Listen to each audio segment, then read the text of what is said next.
Hello and welcome to the Leveraging AI podcast, the podcast that shares practical, ethical ways to leverage AI to improve efficiency, grow your business, and advance your career. This is Isar Meitis, your host, and we have a fascinating episode and topic for you today. So I'm going to start with a question. What is the most important resource you have as yourself as a head of a company or a business? Well, some would say money, some other would think human capital, but the reality is there's only one resource that we cannot get more of, and that is time, which basically means the better you are with time management, either for yourself or for other people in your company, you can achieve a lot more without paying for additional resources.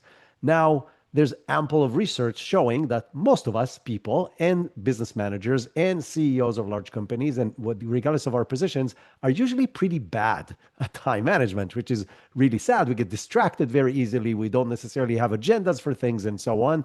Now, the good news is that AI can be an incredible asset helping us with managing our time better. So if you feel that you can benefit from better time management, you will find incredible value in this episode. Now, as always, we're going to show you exactly how to do this from a very practical perspective. So by the end of the episode, you will have the exact tools, prompts, steps, processes that you need to use and implement in order to better manage your time with the assistance of AI tools. By the way, if you don't think you need help with time management, please drop me a note and tell me how you do this, because you're probably the best time manager in the world. I've never met a person who's been really effective with managing their time.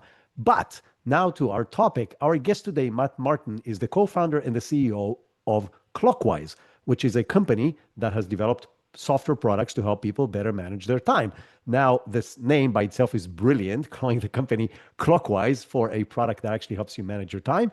But in addition to coming up with great names, he's also extremely knowledgeable in how to better manage our time using software applications, because he has been doing this for 9 years now. So Clockwise has been around way before the AI craze, and now it's obviously upgraded a lot of what it's doing with AI capabilities in connection with AI tools that we use in our day-to-day. So in this episode, Matt is going to teach us exactly how to use connectors, such as calendar connectors and email connectors, as well as the Clockwise software into large language models such as Claude and ChatGPT, using either the built-in connectors in them or using MCP connectors, which, by the way, just knowing these things, how to use connectors and how to connect MCP servers, are incredibly powerful skills that are worth learning regardless of the time management benefit.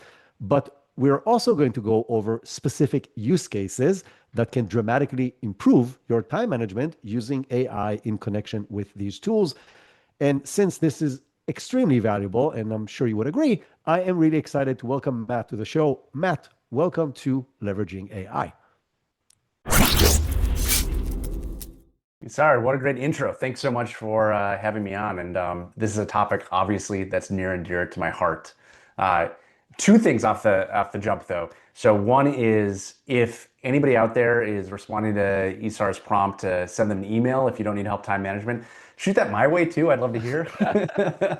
And second is, I wish I were as good at naming as Clockwise would indicate. I have to give thanks to my co-founder for that one. I am so bad with names. One of the toughest thing in computer science, naming things.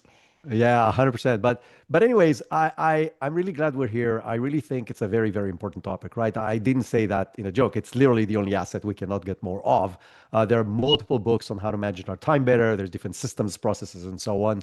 Uh, but but if we can connect it to tools that we're using anyway in our day-to-day, then it's a huge benefit. So now the stage is yours. Show us the magic and show us how we can do this better. Let's do it. And I love the format of this where we just kind of get in and get dirty to show people exactly how to do this stuff. So let me just share my screen for a moment. I've queued up a few things that I want to take your audience through. So Clockwise, as you noted, we've been doing this for a while. And one of the advantages we have is we have a massive corpus of data. So we connect to some of the best companies on the face of the planet, places like Uber, Netflix, Atlassian, and help power their schedules.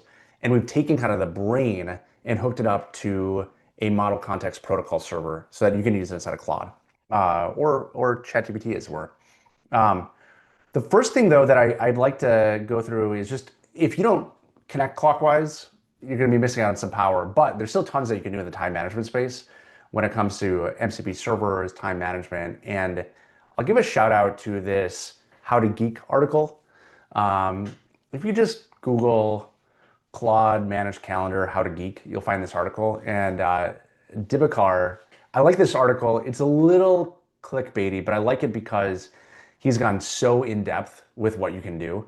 And it illustrates both the power of these tools and some of the limitations. So I'm going to just take this prompt and kind of show you a really in-depth usage of Claude and Calendar. Awesome. So scooting over to Claude here, I'm going to run over a couple things with everyone. If you're not familiar, this is Claude.ai. I'm sure your audience is familiar with that much. I hope so. Yeah, or else you haven't done your job right, Asar. Yes, exactly. Yeah. I failed miserably if they don't. And under here you have tools, and one of the ones that they have is So calendar I'm going to search. pause you just for 1 second. Yeah. For those of you who are not watching, we're looking at Claude, and at the bottom, at the prompt section of Claude, by the way, it's very similar in all the tools.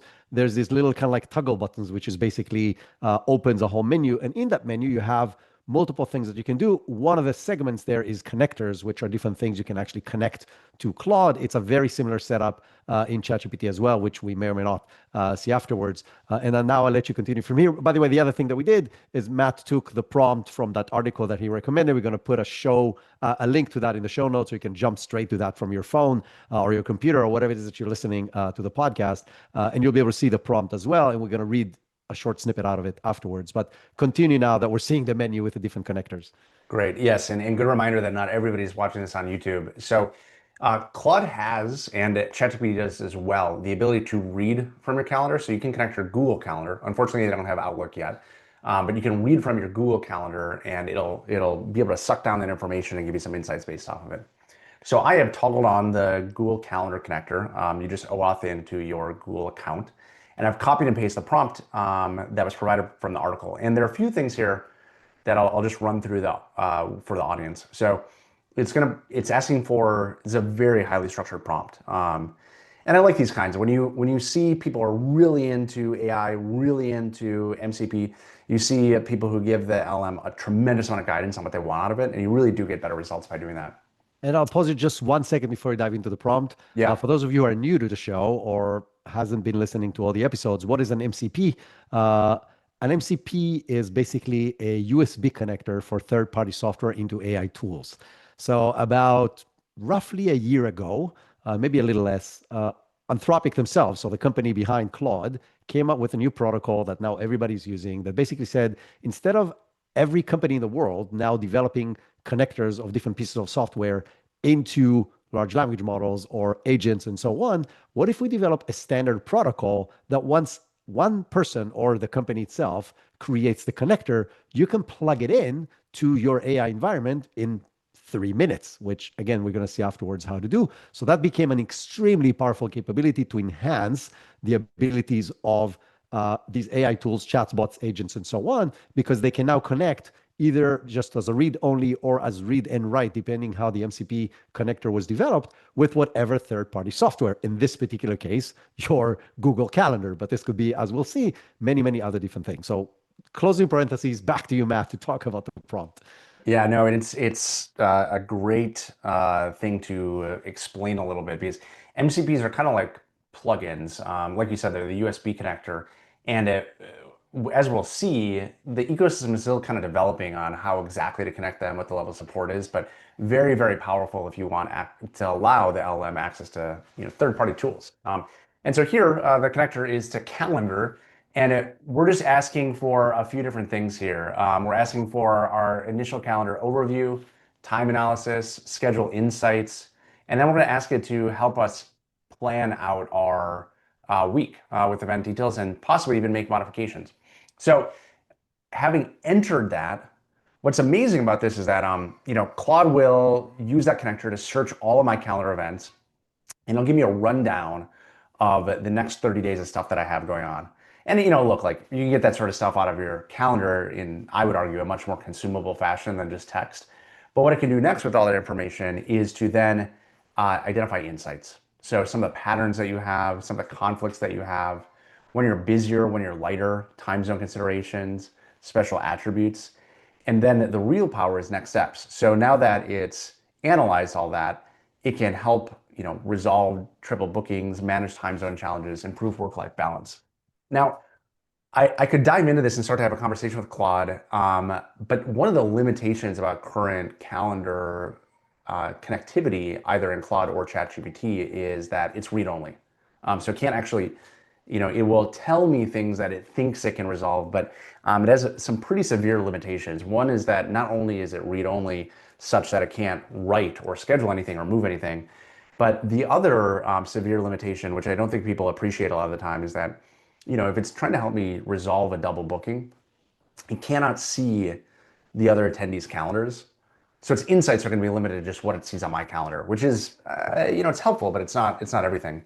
But one of the prompts that I do love with just vanilla Claude is with Calendar Connected, is to send a message to it saying, "Hey, could you take a peek at my schedule for the next 2 weeks and find events that I've organized that don't have an agenda?" And what's great about this is that Claude can not only identify that, but then it's very good at helping me construct that agenda if I want to. So it can identify those events, but then, with a little bit of information, it can actually help me, construct that agenda for it. So I want to add 2 cents to what you said, just to expand on the capabilities of these tools and how these things become a lot more interesting. One of the things that you can build in Claude and in ChatGPT, it doesn't matter, is repetitive information that has background information to it. So in Claude, it's called project. In ChatGPT, it's called custom GPTs. And you can create a Claude project in this particular case that will have the way you craft agendas. So here's the template for agendas. We must have all these different topics. So it needs to say how long is the meeting, who's going to speak, who's attending, what's the goal, what are the different things we're going to cover, how much time is for, like, whatever it is that you want. That will be the standard agenda. The other thing that you can define is what kind of agendas you want for what types of meetings, depending on the people you're meeting with, like whatever additional information you can provide. And then the kind of answers you're going to get out of Claude when you ask these kind of questions is going to be significantly more aligned with what you and your company is expecting to have in those meetings, because we'll follow your rules and guidelines because you placed them in this project before you started the conversation. So just another food for thought and another expansion of what you can do with these kind of tools. Killer tip, killer tip. And I'm not going to belabor this use case too much, but we see that there are a variety of meetings that don't have agendas that it's identified. And I could use, we all know how great LMs are at generating text. I could use them to dynamically create that agenda. With a little bit more work, I could also connect, either Google Drive or Notion, using that same MCP connector to pull out any sort of associated agendas or create them in those areas, which is what I love to do. I'm not going to do that because I actually am going to switch gears here a little bit and show folks exactly how to connect external connector, because that's kind of the next step of the process. So let's pop over to a new tab here.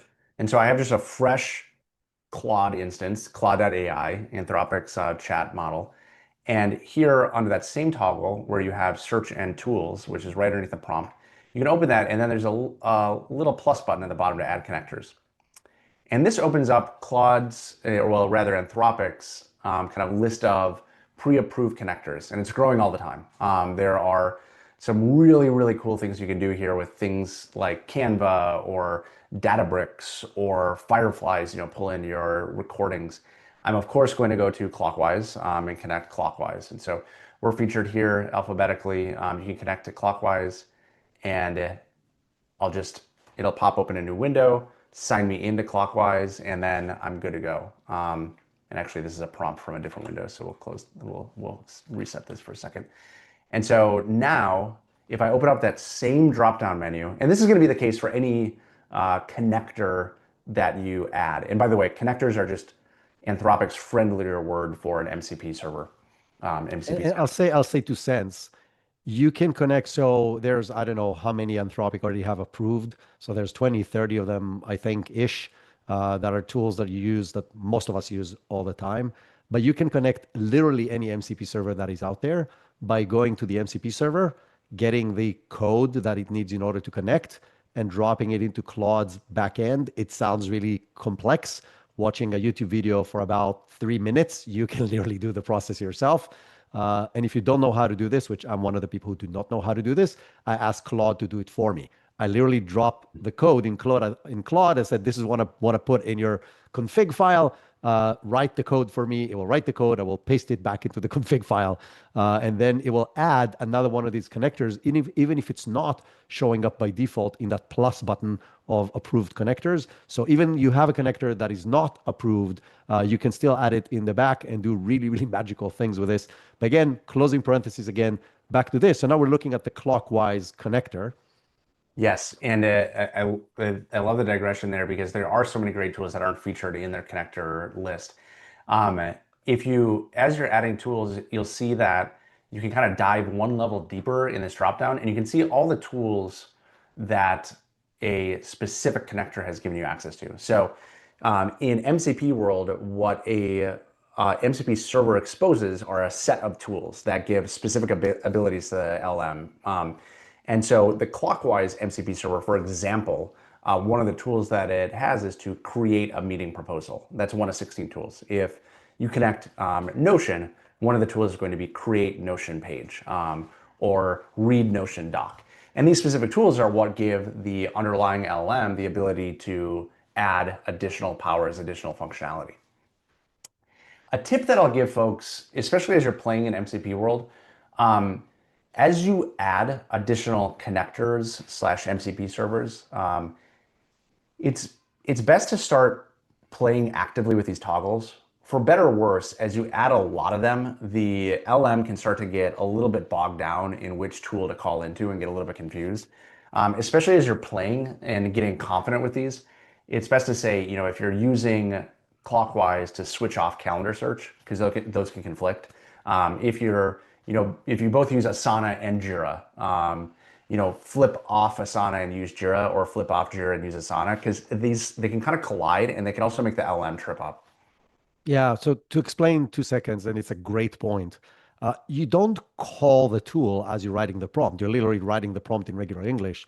So if I'll use your Asana and Jira example, if you ask it, oh, look for all the tasks that X, it knows on its own that it has an MCP connector, and then it will use the connector to find the tasks that are assigned to a specific person in a specific date range. And if there's two tools that do that, it will potentially get confused, or get some of it from one, some of it from the other. So it's just you're basically opening yourself to more errors. And I agree with you 100%. If you have things that might be contradicting, just turn the toggle button off on one, work on the other, or vice versa.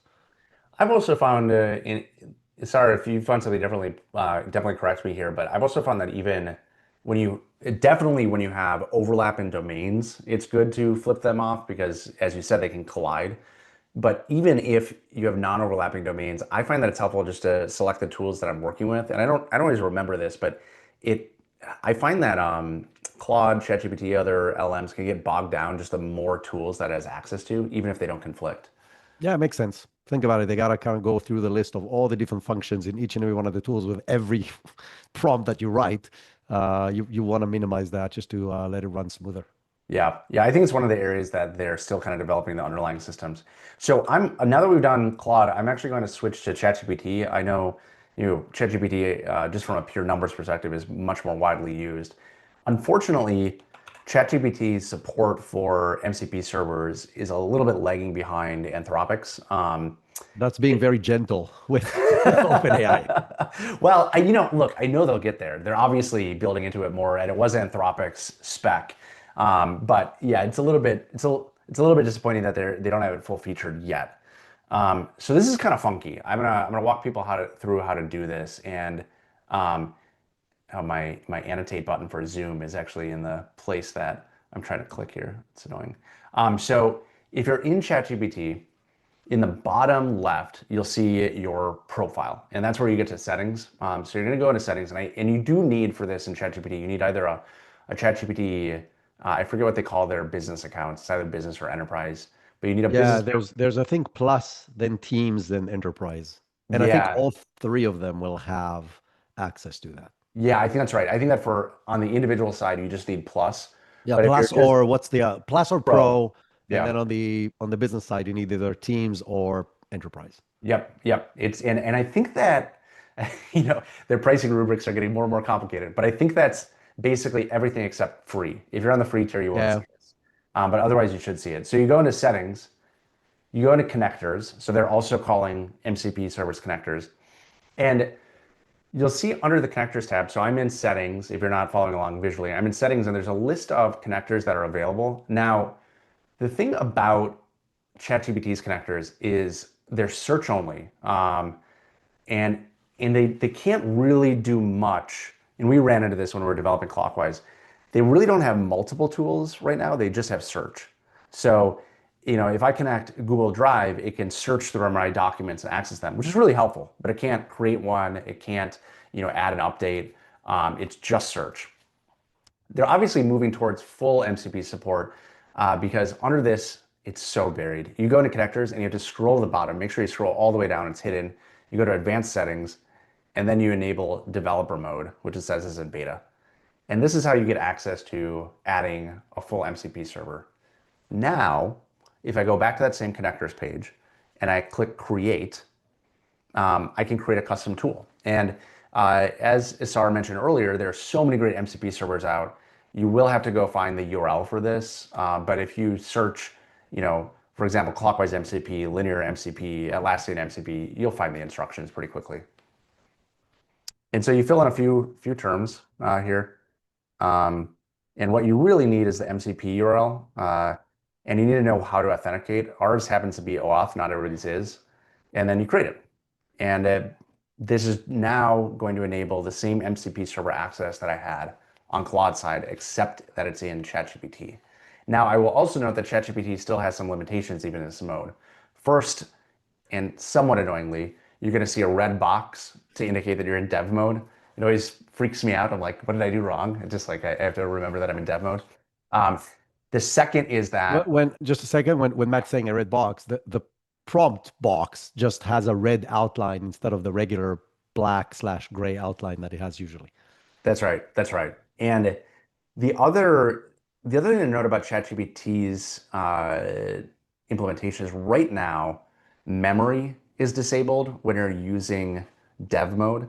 And memory is what stores kind of the past information about your chats in ChatGPT. I find it to be just insanely useful. And so this is kind of a blocker for me. I often have to go toggle off dev mode because memory is so helpful in of itself.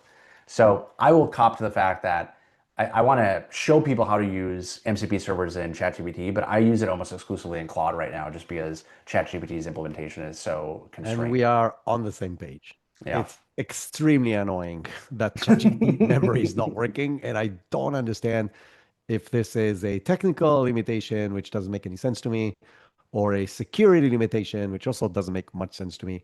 But that's the situation right now, as you said. Like the memory is not working, like the red circle, whatever. No, I don't care. Yeah. But not having memory available on both sides, so it doesn't know what happened and it doesn't remember anything new, is really annoying.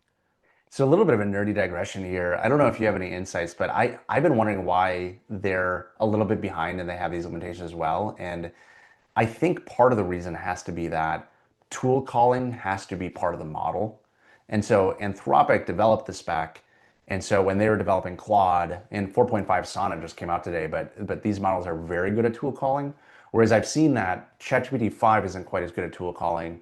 And when you go back into later models, like anything trained off of 4 or 4.0, they're just not very good at tool calling. Yeah. So I wonder if it's model training that they're behind on. Potentially. Okay, let's get into the fun stuff. So we went through setup, which isn't super fun, but if you can't set it up, you can't do anything. So I wanted to make sure to run through that with everyone. So I'm gonna pull up a new window for Claude AI. Again, this is what I prefer for any time that I'm working with connectors or MCP servers. I'm gonna check that Clockwise is connected. So again, opening up that little toggle underneath the search prompt. Clockwise is connected. Calendar search is disconnected. So the full power Clockwise will be in here. And I'm just gonna paste in a very simple prompt. Can you find me a time to meet with June, Mike, and Casey next week? And these are just 3 folks that I work with. I'm just using their plain names, just like I would with an assistant. And I'm gonna fire this off. And I'm gonna note a couple things that yes, to brag a little bit, this is about Clockwise, but it really showcases the advances in MCP server and what tool calling enables. Is that, you know, Claude by itself wouldn't know who Juju, Mike, and Casey are, but it can use Clockwise to search people that I attend meetings with, disambiguate that to find the right people. Then it can create in kind of one shot a proposal for times that I might meet with them. And so what we're seeing in the chat here is that it's using a tool to find who Juju, Mike, and Casey are. Then it's using that information to create a meeting proposal. And then it's coming back to me to say uh, what some limitations are on finding the time with them. Because again, it knows those specific individuals. So it's saying, hey, I didn't find any times because it looks like everybody's busy. Somebody might be out of office. Can we have a conversation about how to extend this? And so I'm going to say, go ahead and extend the time range to find something that works with my typos. Hopefully it'll understand what I'm saying. And again, part of the virtue of using a system like Claude to engage with this is you might be on the go using this on mobile, and you can be confident in the conversation that you're having with it because it's actually giving you the information about your colleagues' availability, what works, what's not working, and explaining it to you as you go. And I'd also note that one of the things that using MCP servers often enables is that instead of relying on kind of a generic system like Claude or ChatGPT, we're using a more specialized system that's enabled by Clockwise to find those right times. And so it found with that conversation of, okay, we need to extend the time range, it found found a top pick on Monday, October 6th, 4 p.m. It's noting that that loses 5 hours of focus time, but there's another good time on Tuesday, or if I want the soonest time, I could do it at 10:30 at October. It's also helpfully provided me with a link where I can view all the details about that request if I'd like to, including the times that are available, visualized nicely on my calendar. So I'm just going to say, the top pick looks great. Let's schedule that. And so right there, these are 3 people who it's actually quite difficult to find time with, and using Claude with some tools connected, I'm able to get that scheduled right away. Reading the calendars, seeing attendees, seeing their availability, seeing their preferences, seeing their time zones, and then actually scheduling the meeting. So that kind of completes a full loop. I'd love to show a couple other use cases, unless, sorry, you have any questions. No, this is awesome. I would love to see additional use cases, and I have like 4 or 5 questions, but you might already answer them in the other use cases. So let's go into these use cases, do and it. then we'll see if my questions are still relevant. Let's do it. I'm gonna fire off maybe a couple in parallel, and then we can go through. So one that I love here is so my kids are just going back to school, and I got a newsletter from the school that is helpfully at least posted on a public URL here. So we can look at this. This is a real world use case. This is actually, it's cute. But it buries a bunch of information in here about schedules and important events. And so what I'm asking is for Claude to take a look at this newsletter. Claude can go crawl that URL and then schedule them on my calendar. So I'm just gonna fire that off, and I'm gonna go to the next use case, and we'll come back to see the results. The next one here is I sometimes I don't have time to think about it. I just want help fixing my week. Just make it better. I don't care. Take a look at it, you do the work, just make it better. So I'm gonna ask Claude, hey, can you look at my week next week and ask Clockwise to optimize it? So I'm just gonna say, hey, look at my week next week, ask Clockwise to optimize it, and we'll see what it does. This one's super cool. So here I'm actually gonna have to take folks through one more step, which is, again, you can connect multiple connectors. So here I'm actually going to take you through the flow of connecting a custom MCP server, which we were talking about earlier, because linear is not on this list. And so when I add a custom one, there's a handy link up here. When I open the toggle that we mentioned before, add connector, I want linear. Linear is not on this list. It's nicely, oh, it is on the list. I'm sorry. I thought I was going to take you through a custom connector right now, but linear has already been added to this list as an actual connector. So let's take the easy route. I'm just going to connect it through here. Again, if you do want to do a custom connection, Just Google that. It's really easy to find. So here, I'm going to paste in, look at the top priority linear task for Scott and Nikita, and then look at their focus time with Clockwise and see if they can complete everything this week. So my engineering team, we're developing software all the time, improving it. We work off of linear for our tickets about what we need to do. I do a fair bit of project management here. We have a project manager who actually does that, but I just want to look to see if this team has the capacity to do that. And so now it's going to be using not just Clockwise, but a couple tools. All right, I fired those off, and that's a pattern that isn't unusual for me. Sometimes when I have multiple thoughts, I'll let these all go at once. I'm realizing immediately what one of the problems is with firing these all off at once is that it's probably going to have asked me for permissions as I go. So let me explain this as we're looking for it. Yeah. When you're running any MCP server on Claude, every one of the functions, so we talked about this, that there's different tools within that MCP connector. For each and every one of the tools, it's going to ask you, are you allowing it to use it? And you can say yes once or yes always.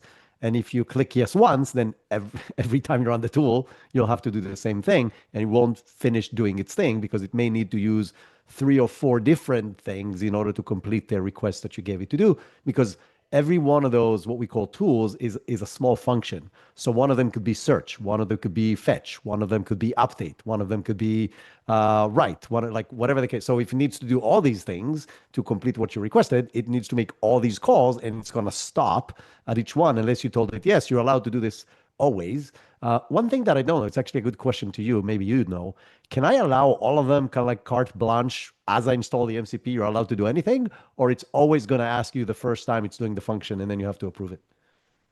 To my knowledge, let's take a peek at our connectors here for a second to see if we can find that.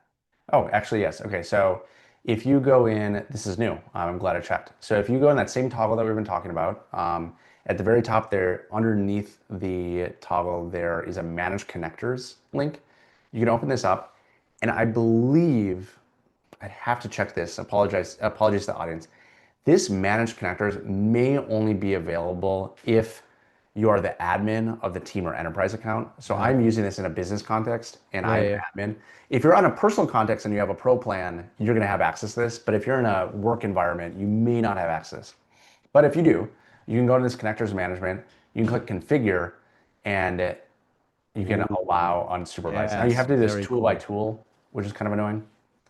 Yeah, there's no select all, but at least you can do this once, and then every time you use this, it's going to run for everybody, and you don't have to wait to actually run this function in order to allow it. That's right. Now, I'll say this, even though we went through this process, I'm kind of glad that we discovered this. Um, I kind of appreciate that Anthropic is asking tool by tool. It's annoying for a power user when I'm using these again and again, but for everybody in the audience, this gives you the opportunity to play. You don't have to worry. A tool is never going to be enabled to be called by Claude without your express permission, at least the first time. So if you're a little bit worried, and it's frankly reasonable to be worried, like what's this going to do? How's it going to access my data? How's it going to connect? You can still play and know with confidence that at least the first time it's called, you're going to get asked whether or not to grant permission. Okay, going back to our workflows here a little bit. So as I mentioned, with this back to school example, I have my kids' newsletter. Claude went and it crawled that newsletter. It found all the events, and then it used Clockwise to create a meeting proposal. And what's great about using Clockwise is, again, Clockwise can actually write to my calendar, and it can write in bulk. And the way that we've architected Clockwise is it always returns a proposal that I explicitly have to approve. So it's not going to go and modify my calendar unless I say yes, but it's found all those events, it's added them to my schedule, and I can just go ahead and save it. And then I have all of these back to school events on my calendar in one quick pass.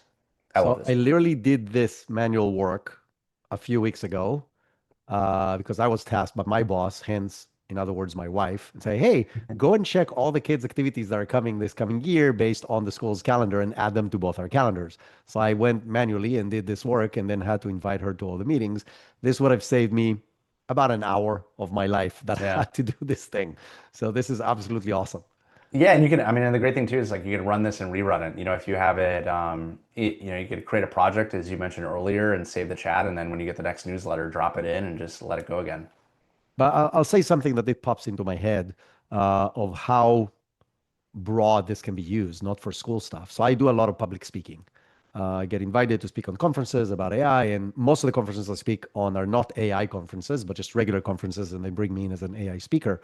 And so I'm always looking for different relevant conferences, different locations, and being able to do something like this, go and search for conferences that might be relevant, find them, look at my calendar, see that I'm not traveling at that time for a different conference, or I don't have any other big conflict, and then list those and suggest what is absolutely amazing. Like it's again just going to save hours and hours and hours of work for myself and or my assistant looking for these kind of things. And the same thing is true for any other third-party data that AI is really good at crawling, but then that needs to be verified against your actual availability. Yeah, there was a fun one internally where somebody was one of our employees was playing with this and said, was using Claude and said, "Hey, can you check for when the next time Bon Iver or Taylor Swift or Beyonce is in town, and if so, just add it to my calendar." And it searched the web, it did it, found it, and then used Clockwise at the calendar. Yeah. Okay, so one of the other use cases that I wanted Clockwise help with is to help optimize my week in the coming weeks. And so, again, we're going through the tool calls, and I do have to approve these, but it's looking at my calendar events, and then it's going to call a tool called Optimize Calendar Schedule. And that tool is actually a pretty robust one. It's using all of Clockwise's intelligence, all of Clockwise's power of its scheduling engine to look across all my events of that week and identify based on my availability, the attendees' availability, my schedule, my preferences, their preferences, what are some possible ways that Clockwise can help clean up that week to make it better for me and for all of the attendees.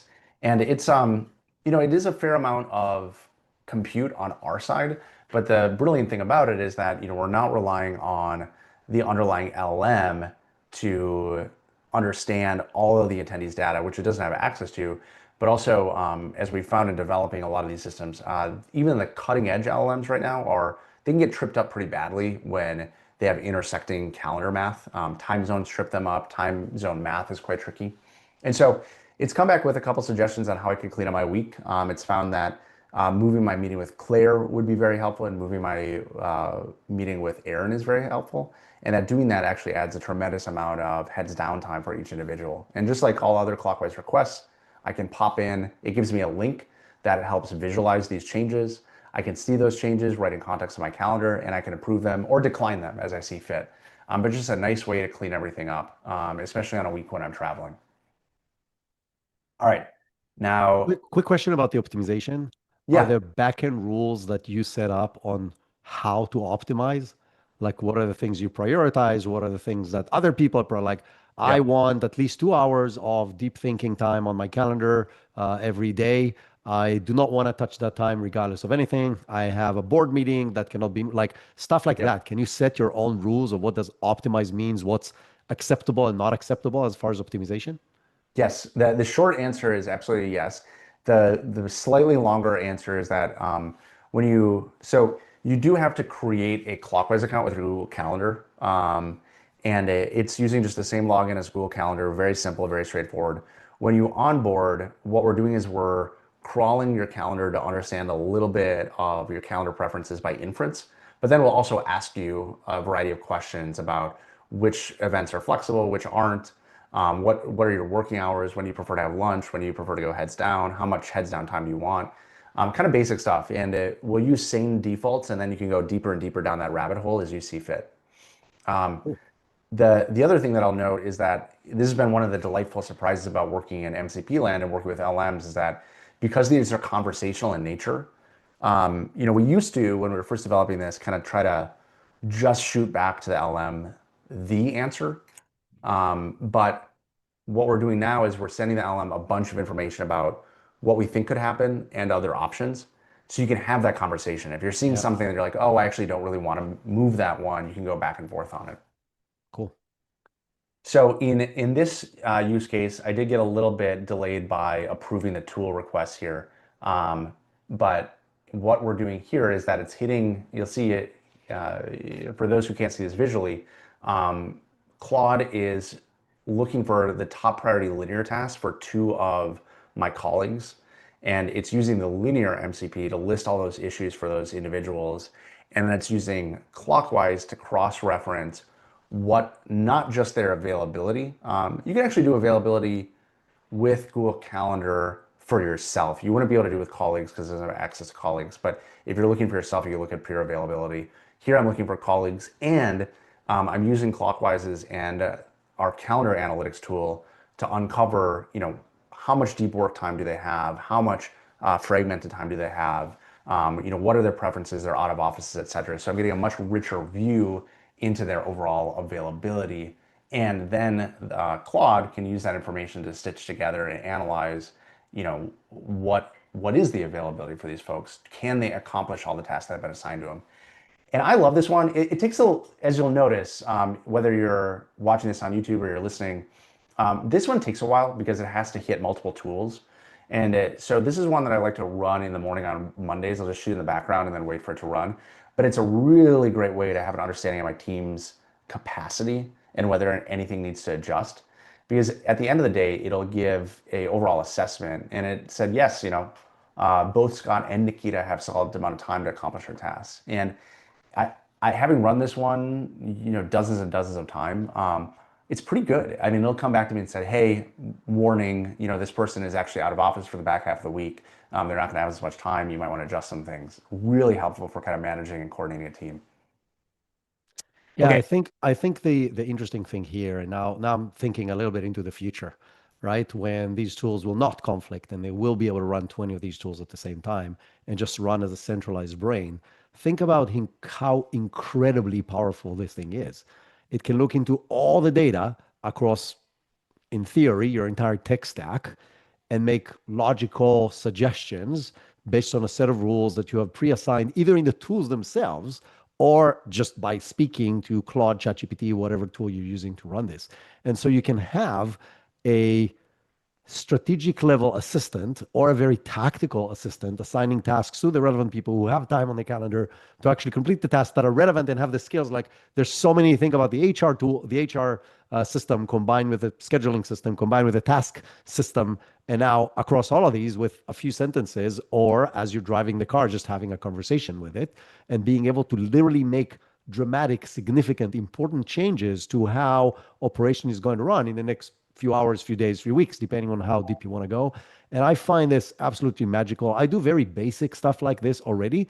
And it blows my mind when I do these kind of things like, oh my God, like go and find, and again, just a simple example. I talk to these AIs all the time and I go say, okay, go and check my meetings today later on because I'm driving back from the gym and I know I have several meetings this morning. I say, okay, we have a meeting with this so-and-so, so-and-so, and so. Like, okay, can you research so-and-so and tell me who they are, which company they work for, and a little bit about the company and about the person. And it will go and it will come back in voice and will tell you these kind of Yep. things. Yep. And this is without fancy connectors. Think about once it can actually dig into all the data in your company, the amount of things we'll be able to achieve with a predefined amount of time just amplifies dramatically.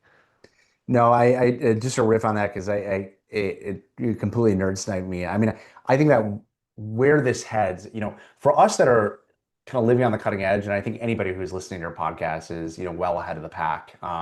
Just, A, for getting these tips, but B, just because you've self-selected into interest in this. Um, we're seeing what the possibilities. A lot of this is just not readily accessible to the average person because, connecting you have to know to use these tools to start, which it's a lot of people are using ChatGPT, a lot of people are using Claude AI, but I'm still surprised how few people are digging deep. But then connecting MCP servers and all this tool connecting, it's kind of fiddly. I mean, it just is. And then knowing how to stitch it together is even more complex and it's kind of slow. But like, I think that this will get to a place where it's so seamless that it's easy for the average person to ram into it. And then, to your point, Asar, when it starts to get proactive, man, that's where some of the real magic is going to be involved. Because like I have to think about how to connect this, how to do all of it, how to plug it in, when to run it. But like imagine, it knows I'm a product manager at a mid-sized software company and it just runs that for me on Monday morning and sends it my direction. I just think there's so much on the horizon here. 100%. I'll say one thing about the time it takes because I was thinking about it and asked about it a lot. And my answer is that it doesn't matter. And the reason it doesn't matter is I don't have to do this, right? Yep. So let's Yep. say, and I see this now a lot. I do more and more vibe coding. And my favorite platform, as of right now, this may change next Monday, but as of right now, it's Replit. And Replit now with the new tools, they have introduced Agent 3, which is amazing. It really does like crazy stuff when it comes to writing code, testing its own code. Like it does really amazing things. It takes significantly longer than the other tools. Like if I run the same prompt in Replit and in Lovable will finish and Replit will still work on it sometimes for 40 minutes. And I'm like, is this worth it? And the answer is, I don't care because I Yeah. didn't have to do that minutes of work. I can at the same time do email or have a meeting with somebody or play with my kids or play my bass guitar, whatever it is that I want to do, because this thing is running on its own. So whether it could have been more efficient in doing the thing, yes, I would love it to give me an answer in 5 seconds instead of in 30 minutes.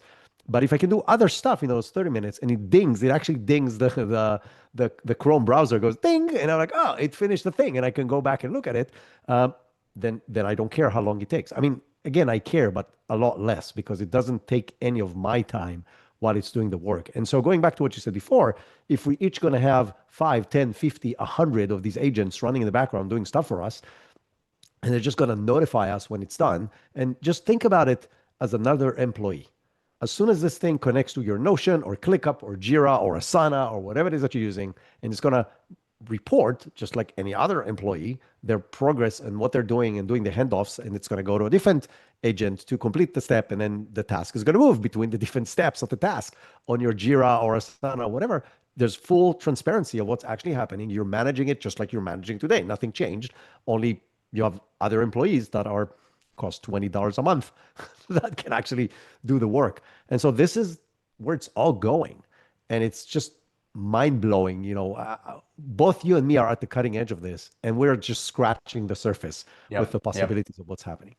Well, and I'll note something that you said, which we've noticed as we've been developing software in this ecosystem, which is that the leverage that you can get out of the systems goes up dramatically, the more confidence you can have in the output. You take your Replit example, and if it were spending an extra 40 minutes and it wasn't any better than Lovable, well, that would be a problem. Then it's taking up time, and I code quite a bit as well, and the difference between having what is effectively like a junior intern that you have to sit and pair code with, which is a huge productivity boost. I mean, like, I don't want to undersell that. Like, can do a bunch of stuff for me versus being able to say, hey, just run at it for an hour and I'll check back in, is dramatically different. But you have to have confidence in the output of that agent, and it has to be good enough that you can let it run.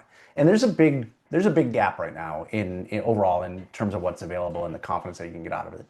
I agree 100%. But I think the jumps in the past year and definitely 2 years have been incredibly impressive. So the Astronomical. trajectory is very clear. Yeah, it's Matt, crazy. this was really fascinating, really well explained. I'm sure people will learn a lot from this episode across multiple aspects, not just time management with AI. If people want to follow you, use your product, work with you, connect with you, what are the best ways to do that? So the first and most important plug is clockwise.ai. That's clockwise.ai. You can go there. You can start with Clockwise in 30 seconds. It doesn't take long at all. You can also start in Claude, use the connector. We'll get you hooked up. It's very easy. If you want to connect with me, best place to do that is LinkedIn. I'm linkedin.com. Search for Matt Martin or /in/VoxMatt. VoxMatt is my handle. Most places you can find me on Mastodon. I occasionally am still on X. I'm not on there as much, but would love to continue the conversation in any forum you find me. So reach on out. Awesome. Thank you so much. This was absolutely great. Yeah, thank you so much for having me.